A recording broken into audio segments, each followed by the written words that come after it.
capítulo 9.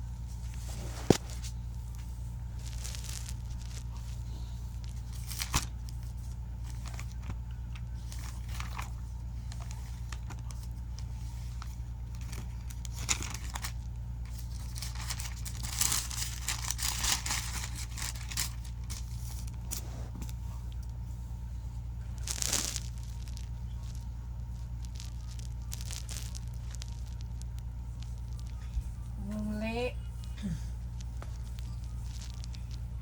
João do capítulo 9. Vamos ler o 9 até o versículo 25, para entender a história certa. 25. A cura de um cego de nascença. E passando, Jesus viu um homem cego de nascença. E os seus discípulos lhe perguntaram, dizendo: Rabi, quem pecou, este ou seus pais, para que nascesse cego? Jesus respondeu: Este ou seus pais. Nem ele pecou, nem seus pais, mas foi assim para que se manifeste nele as obras de Deus. Convém que eu faça as obras daqueles que me enviou, enquanto de dia à noite vem quando ninguém pode trabalhar. Enquanto estou no mundo, sou a luz do mundo. Tendo dito isto, cuspiu na terra e com a saliva fez lodo, e untou o lodo os olhos do cego, e disse-lhe: Vai, levanta-te no tanque, lava-te no tanque de Siloé, que significa o enviado. Foi, pois, lavou-se e voltou vendo. 8. Então os vizinhos e aqueles que Dante tinha visto que era cego, diziam: Não, este é aquele que estava sentado e mendigava? Uns diziam: Este é o outro, parece com ele. Ele dizia: Sou eu. Diziam: Pois, como se te abriram os olhos? Ele respondeu e disse: O homem chamado Jesus fez lodo e untou-me os olhos e disse-me: Vai ao tanque de Siloé e lava-te. Então fui e lavei-me e vi. Disseram-lhe, pois, onde está ele? Respondeu: Não sei. Levaram, pois, aos fariseus o que Dante era cego. E era sábado, quando Jesus fez o lodo e lhe abriu os olhos. Tornaram, pois, também os fariseus e perguntaram-lhe: Como virá? E ele lhes disse: Pôs lodo sobre os olhos Vei-me e vejo. Então alguns dos fariseus diziam: Este homem não é de Deus, pois não guarda o sábado. Diziam os outros: Como pode um homem pecador fazer tais sinais? E havia decisão entre eles. Tomaram e diziam ao cego: Tu que dizes àqueles que te abriu os olhos? E ele respondeu: Quem é profeta?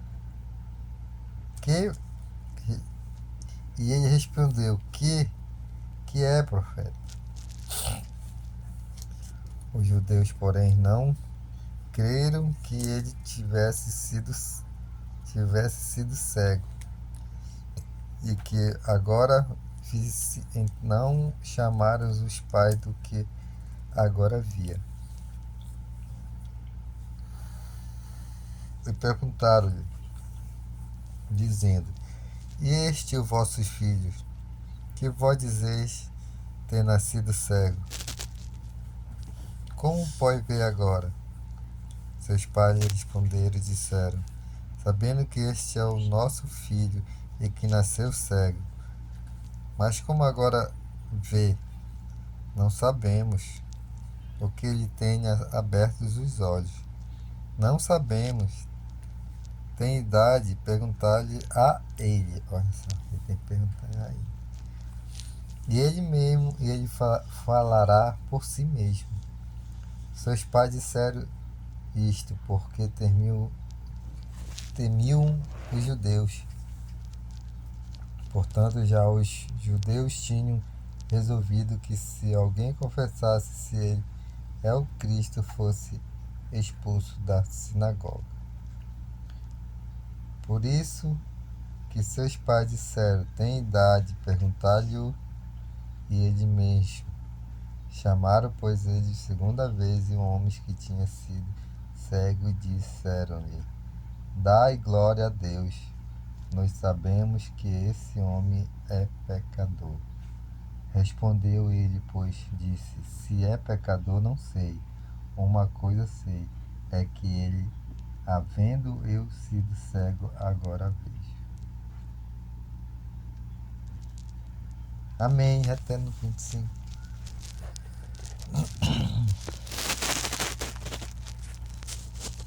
Glória, glória, aleluia. Sim, é aí.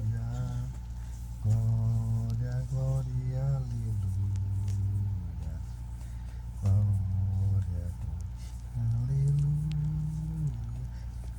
Vencendo vem Jesus. O que é que quer dizer isso? Agora que chega na parte que eu falo que eu não sei interpretar. Mas muitas coisas eu correndo A aqui. Bíblia diz a cura de um cego de nascença. O que que essa passagem diz? Jesus, na sua caminhada, em uma das suas caminhadas,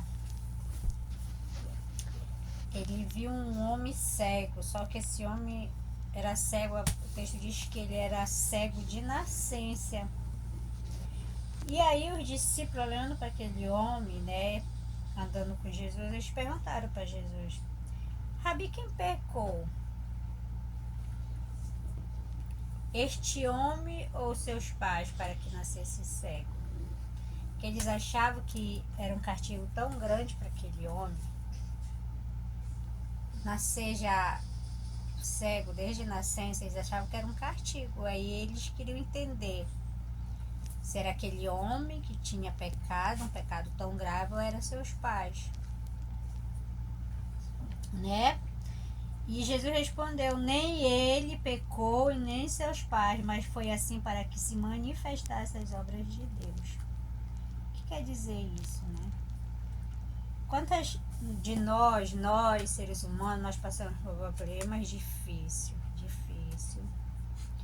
enfermidades terríveis que às vezes assolam os crentes também. E até hoje tem essas pessoas que julgam.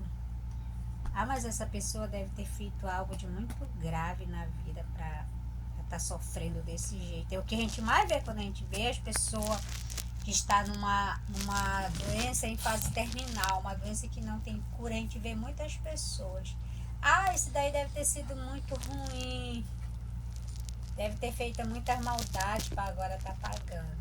Mas não. As circunstâncias da vida. Uns mesmo colhem aquilo que plantaram, porque foram perversos, foram maldosos, só faziam mal para as pessoas. E aí não poderia receber outra coisa, né? Outros estão enfermos em decorrência de tipo de situação qual o médico diz não pode beber, não pode fumar, e ele vai, não liga, faz orientações, bebe, fuma e acaba ali. Então ele tá tipo colhendo aquilo que ele plantou, não ouviu. Mas no caso desse homem aqui, no caso de muitas pessoas que passam por situações difíceis, né? Deus diz que não era por causa disso, era porque a glória para que se manifestasse deles as obras de Deus. Porque Deus já tinha um propósito para esse cego aqui. Deus já tinha um propósito para a vida dele, para que mais tarde Deus pudesse fazer essa obra na vida dele, para que todos vissem a obra do Senhor. Nós, muitas das vezes, passamos por lutas, situações que a gente não às vezes nem olha e não vê a saída, para que a glória do Senhor venha se manifestar. Como muitos, às vezes, estão no leito de morte, não já receberam uma sentença de morte, mas Jesus vem e cura, e depois muitos se dizem, mas como que essa pessoa sobreviveu? Quem diria, às vezes, ver uma pessoa, um assaltante perigoso, né? Uma pessoa mal se converte ao Senhor, as pessoas até se admiram, mas esse homem era tão perigoso, hoje em dia está assim. Porque a obra do Senhor foi feita ali na vida daquela pessoa, a obra do Senhor se manifestou, né? E no 4 diz, convém que eu faça as obras daquele que me enviou enquanto é dia, noite e vem, que ninguém pode trabalhar. Jesus disse que a gente tem que fazer a obra dele nessa terra enquanto há tempo. Aqui o Senhor se refere enquanto há dia, porque ele diz que vem à noite. Nós temos que fazer enquanto há tempo, porque a vinda do Senhor está próxima. Vai chegar o tempo que nós não vamos mais poder fazer nada. Ele diz que ele é a luz do mundo. Tenho isto, cuspiu na terra e com a saliva fez iodo e untou o lodo dos olhos do cego. O que acontece aqui? Deus, ele fez tantos milagres na vida de pessoas, que as pessoas iam até ele. Jesus iam até eles e Jesus curava ele. Mas aqui nesse caso, esse cego de nascença não foi ele que foi até Jesus, foi Jesus que foi até ele, fez aquela mistura e colocou no olho dele. Porque tem coisas que eu te falo, sempre eu te falo, tem coisas que nós não podemos só esperar, nós temos que ir, nós temos que gerar o nosso milagre. Tu tá doente, tu não vai ficar só que, Senhor, tu vai me curar. A fé, ela anda com a ação. Eu tenho fé que o Senhor vai me curar, mas eu tenho que ir atrás, correr atrás, porque através daqueles médicos, o Senhor vai dar discernimento, sabedoria, vai ungir as mãos dele através dele, eu vou ficar curada. Igual emprego, eu quero um emprego, mas eu fico aqui deitada, Senhor, não. Tenho que correr atrás, tenho que ter ação. Muitas pessoas na Bíblia nós vamos ver que foram atrás de Jesus. Eu quero passar, eu quero ter um emprego melhor, eu quero passar num concurso, mas eu não estudo, eu fico aqui em casa. Não, vai passar os melhores, né? Mas esse aqui, mas tem coisas que era o caso desse cego, que ele não poderia ter atitude, porque ele não enxergava como é que ele ia até Jesus. Jesus foi lá. Então tem coisas que não é para nós, aquilo que é para nós a gente tem que ir, correr atrás, ter atitude, ter ânimo, se levantar, correr. Mas e aquilo que nós não podemos, aí sim o Senhor faz por nós, como era esse cego. Ele não via, ele não teve essa iniciativa de ir lá. Jesus viu que ele não podia, mas Jesus foi lá. E Jesus fez essa mistura, passou no olho dele e disse, vai-te, lava no tanque de Siloé, que significa enviado.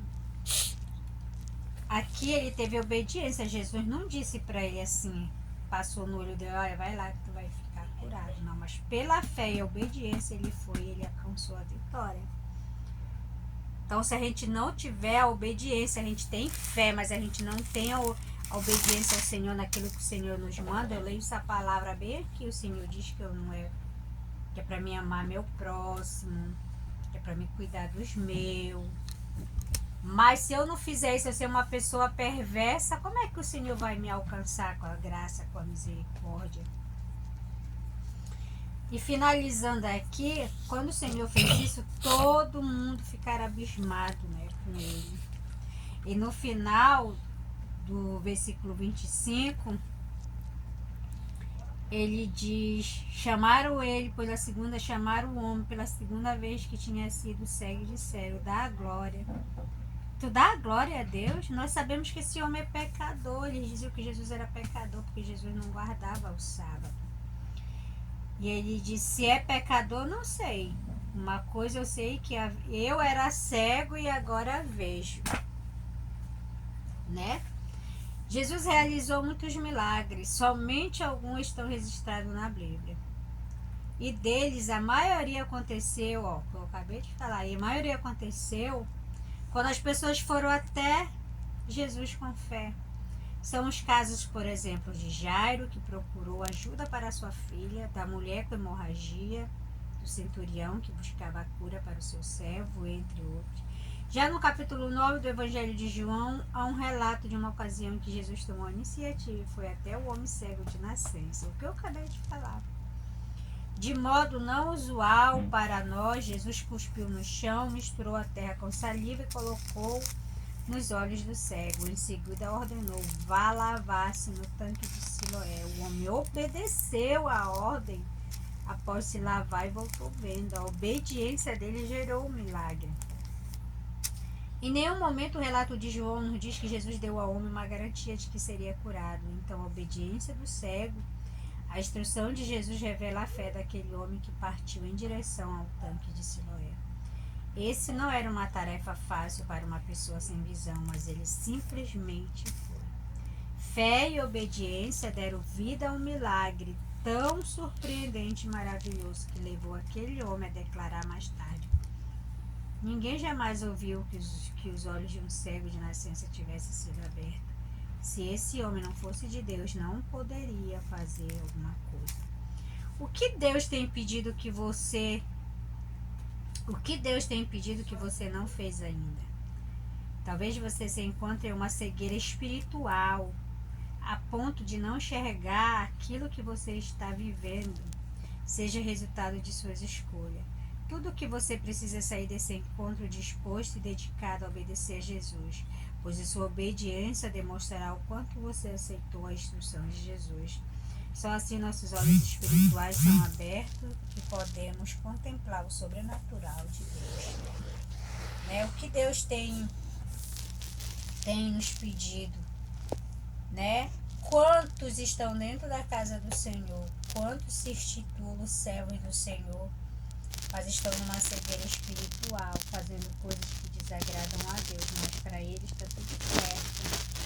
Mas eles estão com essa cegueira espiritual, que eles não enxergam as coisas que eles estão fazendo, que está trazendo resultados ruins para a vida deles.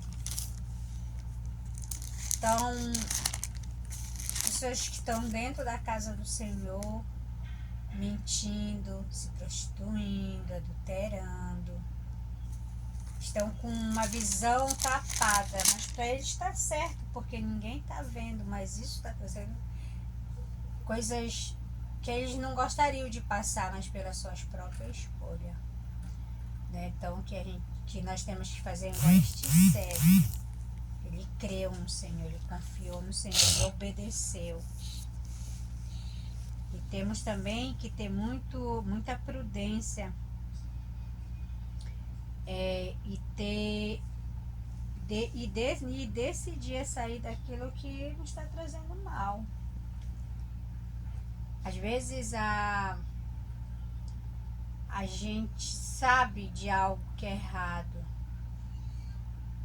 mas a gente às vezes vai lá porque acha que nós não vamos nos contaminar e acabamos de nos contaminar, né? Porque a nossa vida aqui, ela é muito inclinada para o carnal, por isso que a gente tem que estar fixado na palavra do Senhor, buscando o Senhor, para que o nosso espiritual venha a ser maior do que a nossa vontade carnal. E sempre está pedindo para Deus tirar as escamas dos nossos olhos, que não deixa nós ver e enxergar, porque a palavra do Senhor diz que o Deus deste mundo aqui, que é o maligno, ele cega o entendimento das pessoas para que elas não vejam as maldades, as suas maus escolhas que elas mesmas estão plantando. E amém. Glória a Deus, aleluia.